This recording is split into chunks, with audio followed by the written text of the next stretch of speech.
వాళ్ళు ఎన్ని తప్పులు చేసినా వాళ్ళని క్షమిస్తూ వాళ్ళ మిస్టేక్స్‌ని నేనసలు కన్సిడర్ చేయకుండా పక్కన పెట్టేసి మళ్ళీ వాళ్ళు కావాలని నేను కోరుకుంటున్నాను.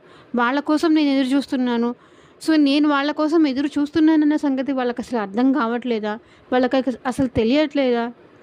నేను వాళ్ళని ఎంత ఇష్టపడ్డానో, ఎంత ప్రేమించానో, ఎంత కావాలని కోరుకున్నానో అది వాళ్ళకి తెలియట్లేదా?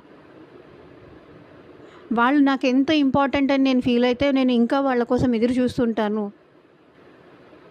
నా బాధ వాళ్ళకెందుకు అర్థం కావట్లేదు?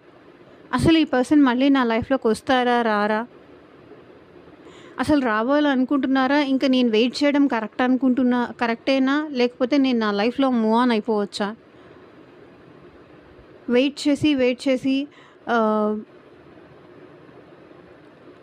చివరికి నాకు నేనే కాకుండా అయిపోతానా? అసలు ఈ పర్సన్ వస్తారా? రారా? ఇలా ఎంతకాలం ఎదురు చూడాలి? ఎంతకాలం ఎదురు చూసినా అసలు వాళ్ళు వస్తారో? రారో? అసలు నాకు కాల్ చేస్తారో లేదో? నేను రావాలని నా నా ప్రేమ వాళ్ళకి అర్థమవుతుందో లేదో? పాస్ట్‌లో అయితే బానే ఉన్నారు. ఇప్పుడు వాళ్ళకి అర్థమవుతుందో లేదో?